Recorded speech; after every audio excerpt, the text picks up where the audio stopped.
Assalamualaikum warahmatullahi wabarakatuh. Apa kabar anak-anak hebat? Mudah-mudahan semuanya tetap sehat dan semangat. Pada kesempatan ini, kita akan belajar tema 2 subtema 2 muatan pembelajaran IPS. Upaya mempertahankan kemerdekaan Indonesia. Bangsa Indonesia telah lahir sebagai negara merdeka dari penjajahan Jepang pada 17 Agustus 1945. Namun, Belanda yang sebelumnya pernah menjajah Indonesia belum bisa menerima kemerdekaan tersebut. Belanda bersama sekutu datang kembali ke wilayah Indonesia setelah bangsa kita memproklamasikan kemerdekaannya. Mereka beralasan ingin membebaskan tawanan perang yang dipenjara oleh Jepang. Kenyataannya, mereka justru berusaha untuk menjajah Indonesia kembali. Akhirnya, muncul perlawanan rakyat di berbagai daerah sebagai upaya mempertahankan kemerdekaan.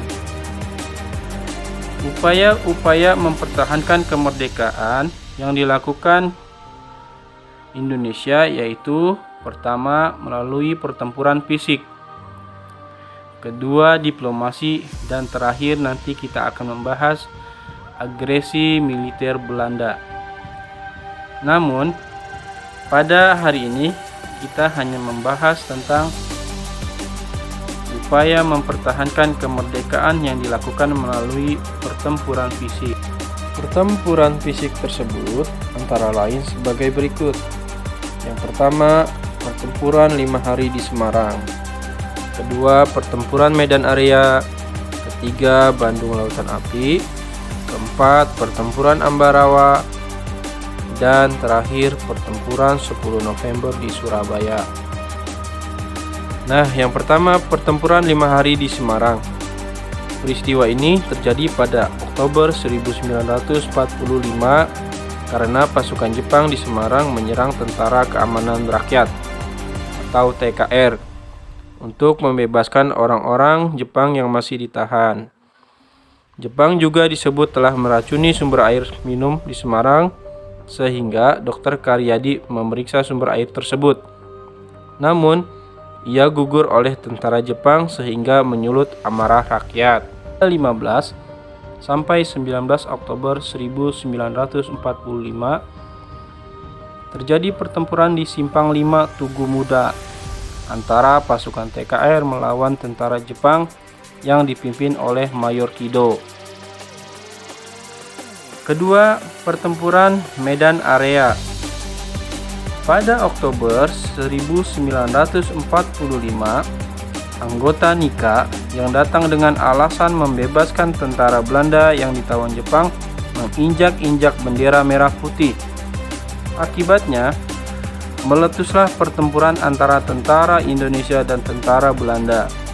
Sekutu memasang papan bertuliskan Fix Boundaries Medan Area atau batas resmi daerah Medan pada 1 Desember 1945 secara sepihak. Akibatnya, terjadilah pertempuran yang dikenal sebagai pertempuran Medan Area. Salah satu tokohnya adalah Ahmad Tahir yang membentuk Barisan Pemuda Indonesia. Yang ketiga, Bandung Lautan Api. Tentara sekutu bersama dengan NIKA yang memasuki kota Bandung berhasil menguasai kota Bandung bagian utara. Pada 23 Maret 1946, sekutu mengeluarkan peringatan agar kota Bandung bagian selatan juga segera dikosongkan. Demi keselamatan rakyat dan kepentingan politik pemerintah Republik Indonesia, para pejuang yang dipimpin oleh Kolonel A.H. Nasution mematuhi peringatan tersebut. Namun sebelumnya, para pejuang membumi hanguskan kota Bandung bagian selatan. Peristiwa tersebut dikenal dengan nama Bandung Lautan Api. Kenapa dibumi hanguskan? Karena tidak ingin kota Bandung bagian selatan dijadikan pos-pos atau kedudukan tentara Jepang. Yang keempat, pertempuran Ambarawa. Pasukan sekutu yang disusupi oleh tentara Nika membebaskan serta memberikan senjata kepada tentara Belanda yang ditawan saat penjajahan Jepang. Akibatnya, terjadilah pertempuran dengan Indonesia. Dalam pertempuran itu, Letnan Kolonel Isdiman gugur dan digantikan oleh Kolonel Sudirman. Pada 12-15 Desember 1945, terjadilah pertempuran yang disebut Palagan Ambarawa yang berakhir dengan kalahnya tentara sekutu. 5. Pertempuran 10 November di Surabaya. Pada 26 Oktober 1945, tentara sekutu menyerbu penjara Kalisosok untuk membebaskan tahanan perang. Pada 27 Oktober 1945, tentara sekutu menduduki kantor-kantor penting Indonesia dan meminta rakyat Surabaya menyerahkan senjatanya.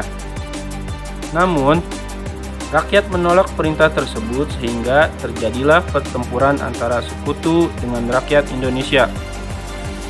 Rakyat Surabaya di bawah pimpinan Bung Tomo melalui siaran radio bertekad untuk mempertahankan kota Surabaya sampai titik darah penghabisan. Ya.